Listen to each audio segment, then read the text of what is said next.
In this video, we are going to talk a little bit about acceleration due to gravity, and we denote acceleration due to gravity by this little g. There is another g, which is like an uppercase g, that does not mean acceleration due to gravity. So this bigger g is the gravitational constant, but we're not talking about this right now. So acceleration due to gravity. First of all, what is gravity? In Newton's law of gravitation, gravitation is the force of attraction acting between any two bodies. So if I have the sun over here, this is the sun, and if I have the earth with an E over there, so both of these bodies, this one is mass 1 and this is mass 2. So both of them will be exerting this gravitational force. According to Newton, gravity is a force, right? So it is this attractive force which attracts two bodies. It doesn't mean that those two bodies have to be in outer space. It could be anybody. It could be you and your partner, or you or your mother. So this gravitational force, or this gravitational attraction between two bodies, need not be that great. It need not be that big.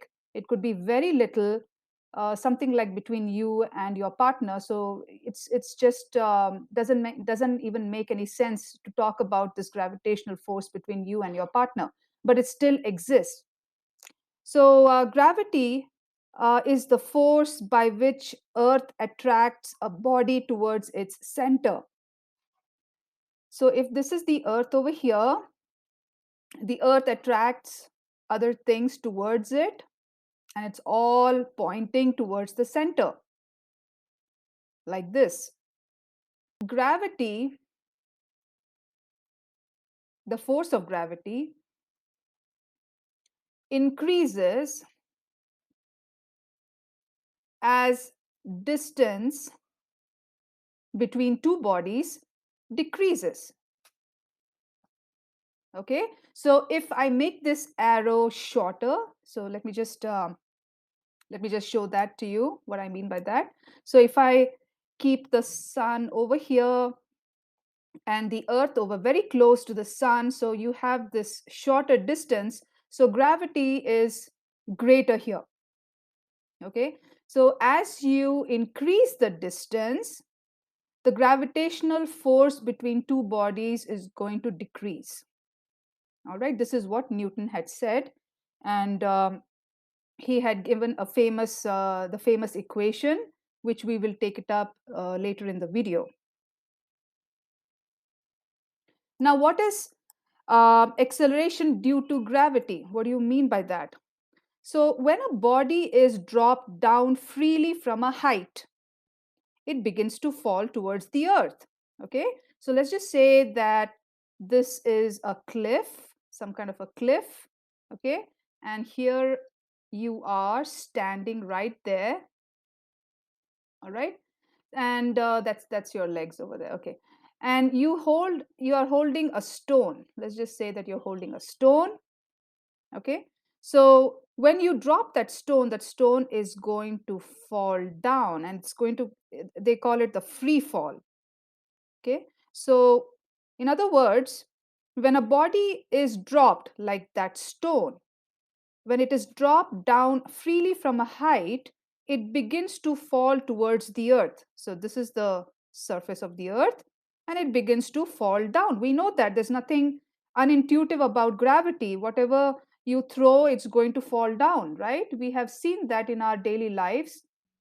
Okay, so when a body is dropped down freely from a height, it begins to fall towards the earth under gravity, and its velocity of fall will increase. So this ball or this rock or stone, whatever this one is, if it starts to fall, it'll start gaining that speed or velocity. Basically, we will not say speed, because speed has a scalar quantity. We have to use the word velocity, because velocity contains the magnitude as well as a direction. And in this case, the stone, this object, or the ball, whatever you want to call it, if it has to fall, it has a direction, and that direction is downwards.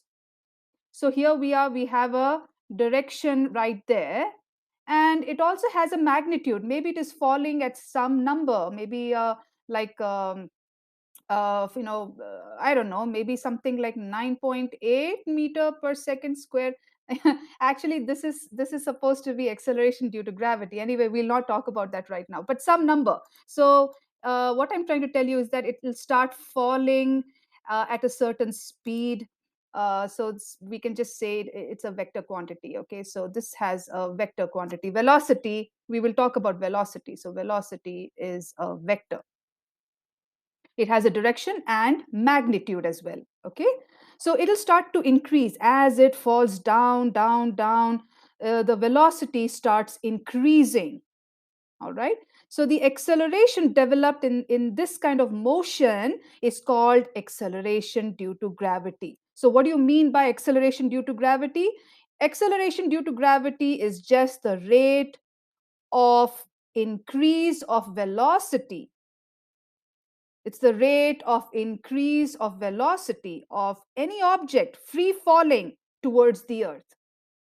All right. So anything you drop a hammer, you drop, forget about air resistance. Let's not talk about air resistance here. You drop a feather, you drop a hammer, you drop a book, you drop your school bag or college bag, whatever, you just drop it, and that object is just going to fall, and as it falls its velocity is going to increase.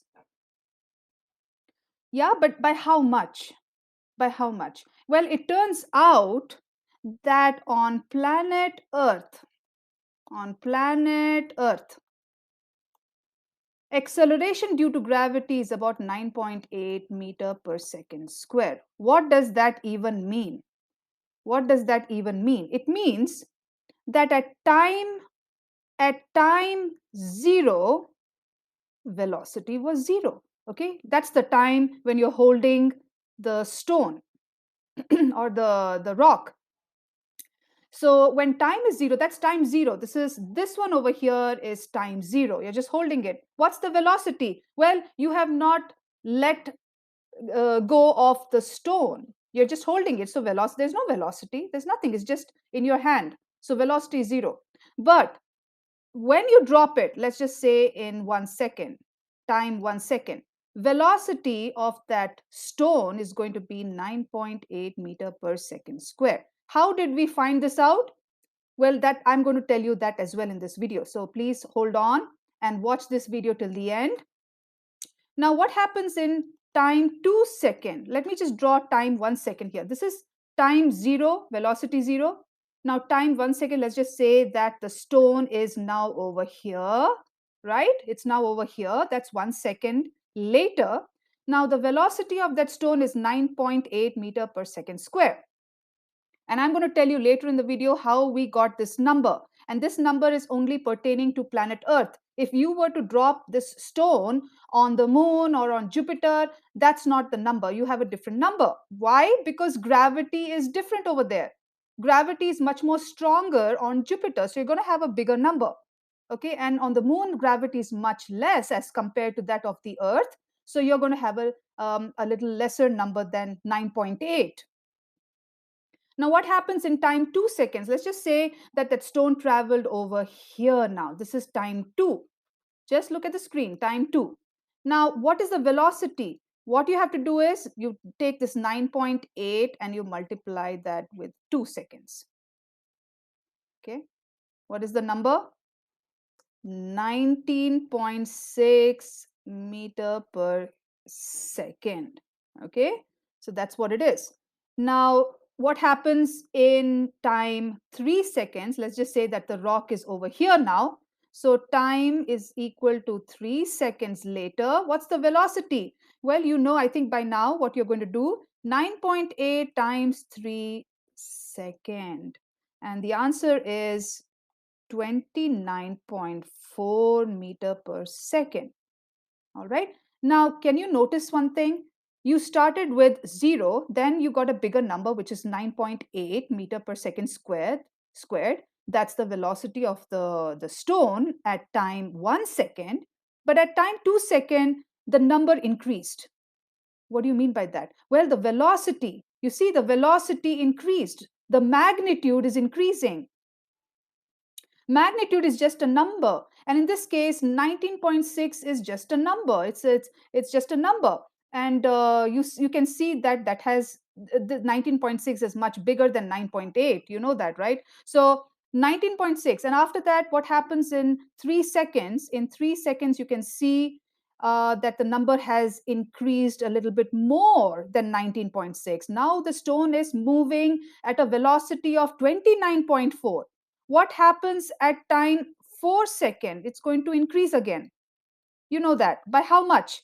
Try it out. 9.8 times 4 second. Okay, the answer would be 39.2, oops, 39.2 meter per second. You got a bigger number than the previous one. And just keep looking at it. This one, and this one. Just keep looking. As the rock or the stone falls towards the earth, velocity is increasing. This this acceleration, this acceleration of the stone due to Earth's gravitational pull is called acceleration due to gravity. All right, that is what is called acceleration due to gravity. And then we write a little g for that. We don't write the bigger G. So acceleration due to gravity, you write it with a little g over here. You don't mess it up. Don't write a bigger G. The bigger G is called the gravitational constant. It's a constant. It's a number. It keeps coming in some formulas, but we are not going to talk about that because this video is only regarding acceleration due to gravity. Okay, so what does acceleration due to gravity depend upon or does not depend upon? Now, maybe I can frame it that way. It does not, it does not, it does not depend on what? It does not depend on the shape of the object. It doesn't matter if it's a spherical shape or a rectangle or a triangle or an irregular shape. It doesn't really matter. G, little g, this is little g, does not depend on the shape of the object. It does not depend on the size of the object. It does not depend on the mass of that object. Regardless of any of this, all objects will fall uh, will fall at the rate of 9.8 meter per second squared every second. Every second of the fall. Every second of the fall. Okay, until it reaches the ground. Until it reaches the ground. Okay, so a lot of things are happening in this acceleration due to gravity. I love to break this down. Okay, so in our example of this, the cliff over here. Okay, and this person, whoever, it could be you, me, whoever. So we're just dropping something as it falls. Well, forget about it. Let's just go back a little bit. Now this thing is whatever is in your hand that has some potential energy to do some work. Now as it falls down, potential is slowly getting converted into kinetic energy. Okay, and as it reaches down, let's just say it falls right there, kinetic turns back into potential energy, and some of them will be some energy will be given off as sound or heat. So here we can also talk about conversion of energy. Okay, but we don't have to talk about that. But I'm just telling you, look, even one small thing, we're just talking about acceleration due to gravity, but look how many other stuff comes around. we're talking about conversion of energy. It's just some side note, just for you to appreciate how the physical world works, and that's why we have got physics, because physics is the study of the physical world around us. Okay, the at least the observable world around us. We do have a separate division for the world which we cannot see. Okay, that is the microscopic world, and we need another kind of physics to understand the microscopic world, and we have a name for that, which is called quantum mechanics or particle physics, whatever. The laws are completely different over there. Please don't try to get the classical mechanics formula and try to work it out in the microscopic world. It's not going to work out. You need a different law for that. All right, all right. So moving on. So it does not depend on the shape, size, mass. Okay, all those things. It doesn't depend on that. Uh, yeah. So what is the unit of acceleration due to gravity? What's the SI unit? SI unit would be meter per second squared, or you can say Newton, kilogram, whatever. But this is what it is. Okay, this is the SI unit for acceleration due to gravity. All right. Now you know what? I'm going to tell you how to derive the formula of acceleration due to gravity from Newton's gravitational formula. Okay, can we do that? Let's give it a try. Okay, so Newton has given a formula for gravity. Okay, so it is according to the law of gravitation. The force of attraction acting on the body due to the earth is given by this formula. And what is the formula? F equals G. Uh-oh, that bigger G. Okay, that's the gravitational constant. Okay, then you need to write that down. And mass of some object. So let's say, okay, mass of some bigger object, mass of a little object, divided by the distance squared. All right. So we can see that the force over here and distance are inversely related. It's not an equal, it's inverse. It's an inverse relation. So let me just write that down. What do you inverse relation? What do you mean by that? What do you mean by that? It means that as you bring two objects closer together, two objects, maybe whatever, the earth and the moon, okay, you get them closer together, gravity, the force of gravity is going to increase. Okay, that's what it means. Now, on the other note, let's just say that this is the earth, and now you're going to increase the distance between the earth and the moon. So when you increase the distance, the force of gravity is going to get weakened. So the gravitational force is going to reduce. By how much? By a factor of 2. That's the 2 over there, power of 2 over there. So let's just say that this distance over here is 4. I'm just giving you some random number. It's not 4 meters. Definitely, we know that's not the distance between the earth and the moon. But just for simplicity, mathematical calculations, I'm just giving you a very small number. Let's just say it's just 4 meters. So now forget about the masses of this and this object. We're not talking about that. We just want to know what's the force. Distance is shorter, you're going to get a greater gravitational force between two objects. But if you increase the distance between two objects, the force is going to weaken, it's going to reduce. Okay, the gravitational force is going to decrease as you increase the separation between two objects. Now, in our example, I have written here 4 meters. How much?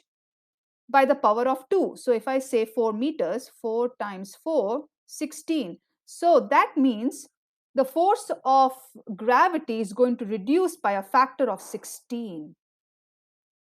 Okay, well, what about if it is at 10 meters? What about this, earth is over here and the moon is all the way over here. all right, and let's just, the separation is 10 meters. Well, 10 times 10, 100. So the gravitational force is going to decrease by a factor of 100. So as you increase the separation between two objects, gravity is going to reduce. That's the inverse relation. As you get two objects, two bodies closer together, gravity is going to increase. The force of gravity is going to increase. Okay. Now moving on, because I promised you that I'm going to show you the how to derive the acceleration due to gravity from Newton's formula of gravitation. So let me just write that down one more time. F equals g constant. Okay, that's gravitational constant.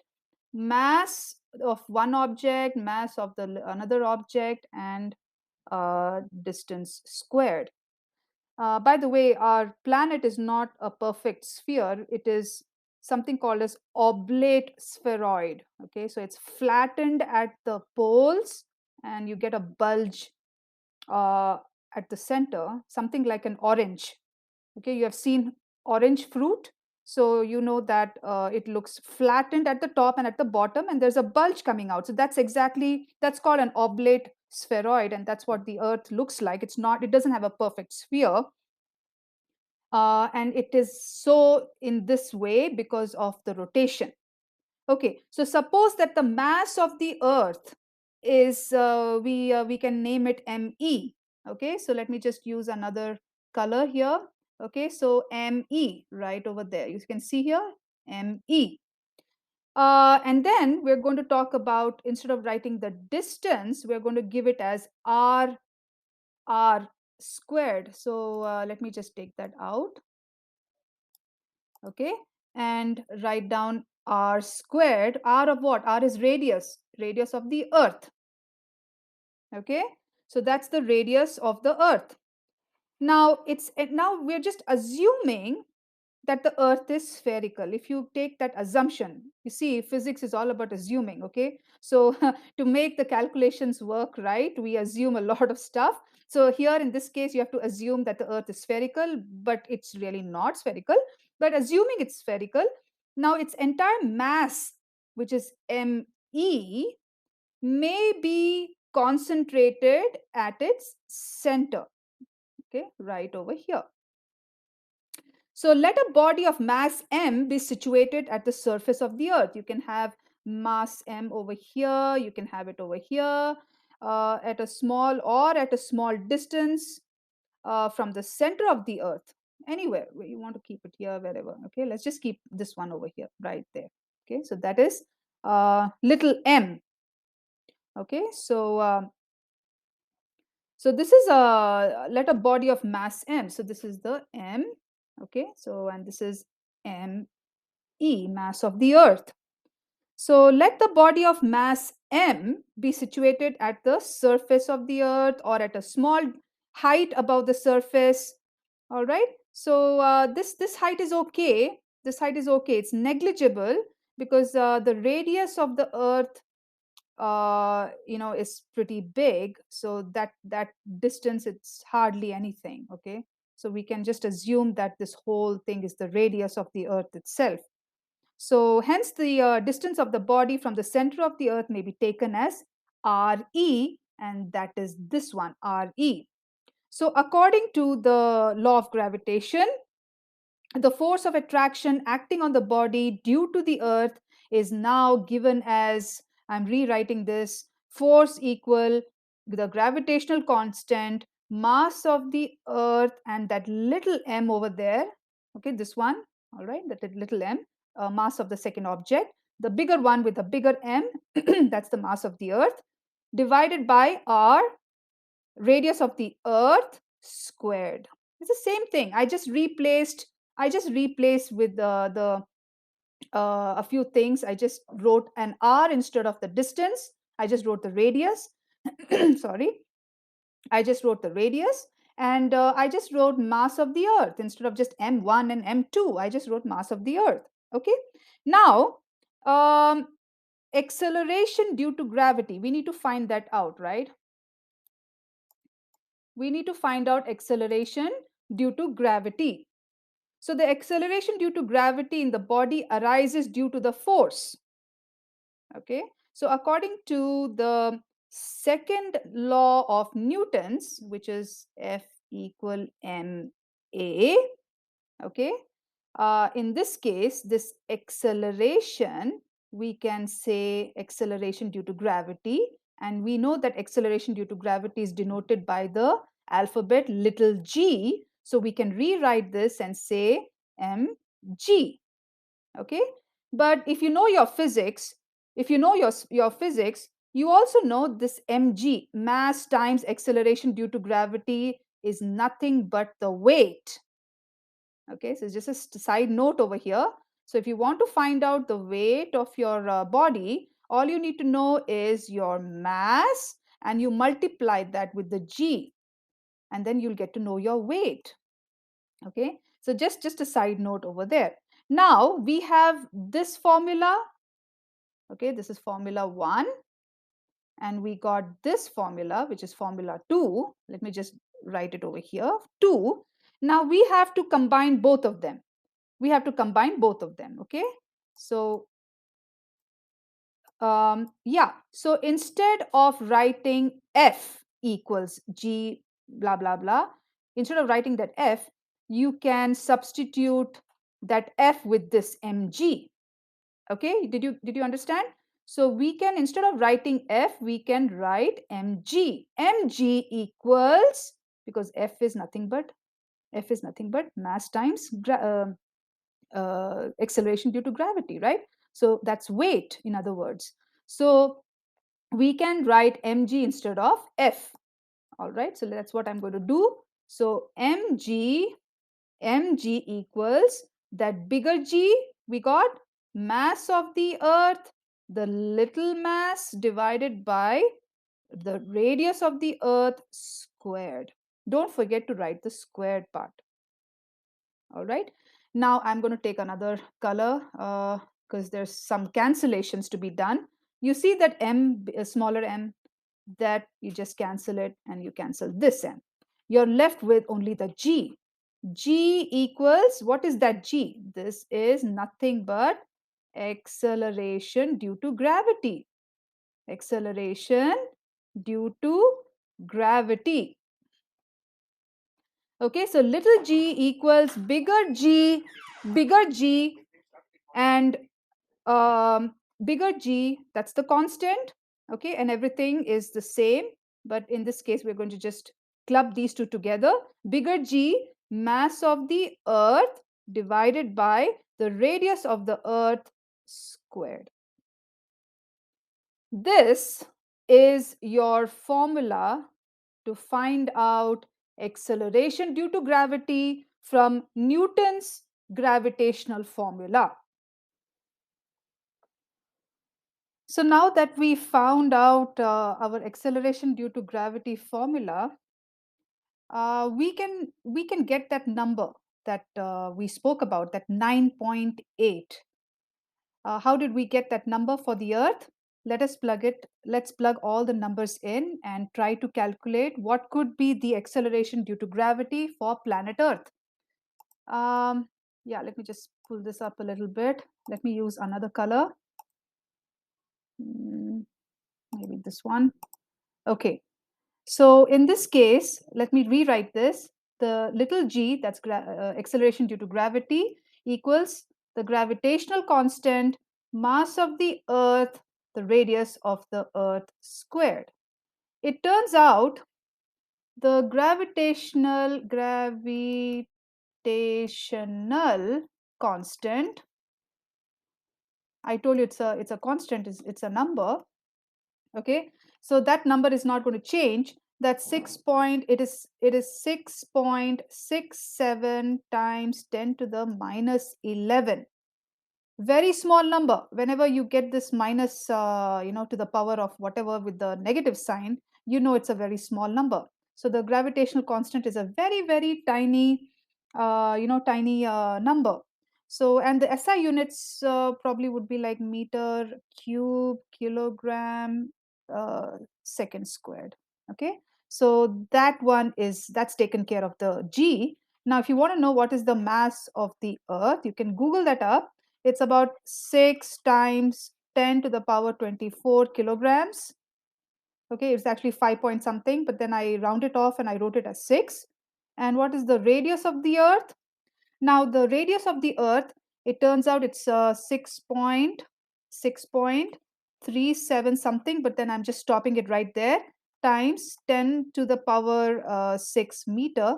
But remember, it's r squared, so you need to multiply that 2 times. Okay, so I'll just make it whole squared like this.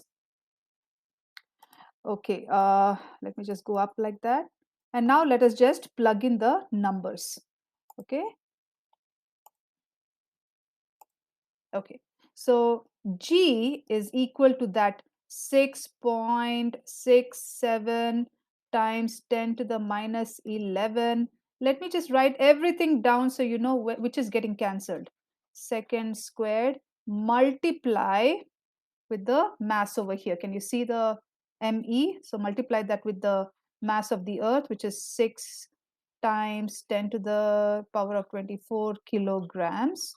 You can do it like this just so that everything is fine. Okay, and then you divide all of that with the radius of the Earth squared. So 6.37 times 10 to the power 6 meter, and don't forget to square that up. So meter, when you're squaring meter, meter, mm, both mm will cancel off from two m's over here, and you're left with only one m. Okay, so just keep it down here, just one m remaining. All right, and this kilograms over here will cancel that, and m is also cancelled up. Okay, that's also cancelled. Kilogram also cancels out. You're left with s square, second square. So you'll put a second square. Just keep this in mind, just the SI units. I'm breaking it down, just going to every detail. I know some of them you don't need to know because you're just used to it, but it's better to other viewers, who are not aware. They would probably have some doubts on how you ended up with having meter per second squared. How did you end up having this one, that one? So I'm just kind of telling you some of the cancellations which takes place right over here. Okay, all right. If you didn't understand, please pause or go back few seconds earlier and just to hear me out one more time. I don't want to repeat it again. Just rewind the video and just go back a little bit and then try to listen to what I was saying again on this SI unit part. Okay, so now let's calculate. So if you multiply these two upper ones, you will get something like 4.002 times 10 to the 10 to the power 14 divided by, now remember you have to square, you have to multiply this two times, 6.37 times 10 to the power 6 times 6.37 times 10 to the power 6. You have to multiply that two times and you will get a number something like 4.06 times 10 to the power 13. Now, when you divide this, you get an answer 9.8. Oh, now here's the SI unit. Here it is from here. Meter per second squared. Right there. This is for the Earth. How do you know it's only for the Earth? Because we have written the mass of the Earth. We have not written Jupiter's mass. We have not written Sun's mass. And if you write that down, let me just go back. Let's just go back to the formula right there. Yeah, right here. If I were to write down the mass of the sun and give the radius of the sun, I'm going to get a different G. The constant will remain the same. The constant is not going to vary. The number is 6.67 times 10 to the minus or negative 11 or minus 11, whatever English words you want to use, you can use. That's not going to change. That's a constant. But the mass, you can change it. You can give a different number. For instance, let me just write this thing down here. I'll give another color. Okay. So we just did for the Earth, right? How about the moon? How about the moon? Sure, we can do that. G equals, that bigger G is a constant, mass of the moon divided by the radius of the moon squared. Now, what is the mass of the moon? You can please check that out in Google, or if you have that data with you, something like 7.35 times 10 to the power of 22 kilograms. The radius is about 1.74 times 10 to the power of 6 meters. Yeah, because we are doing it in meters. Okay, now you plug all of this and don't forget to square it. Don't forget to square that. Okay, so this is squared, radius squared. Okay, if you calculate, or g is the same number, 6.67 times 10 to the negative 11. That's the number, same number for anything.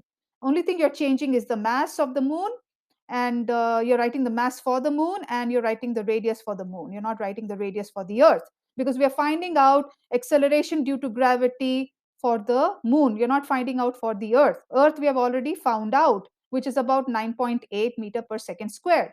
Now for the moon, it turns out that the number is about 1.6 meter per second squared. What do you mean by that? It means that if you drop something on the moon, it's going to fall at this rate, 1.6 meter per second squared. And then you keep on multiplying that every second, which we did for acceleration due to gravity on the earth. We have done that, okay, by taking the number 9.8 meter per second squared. Now you are on the moon, you're not on the earth, and you're dropping something on the moon, and that object is going to fall at 1.6 meter per second squared. So at time 0 seconds, velocity is 0. Time 1 second later, velocity is at the velocity of the stone is at 1.6 meter per second squared.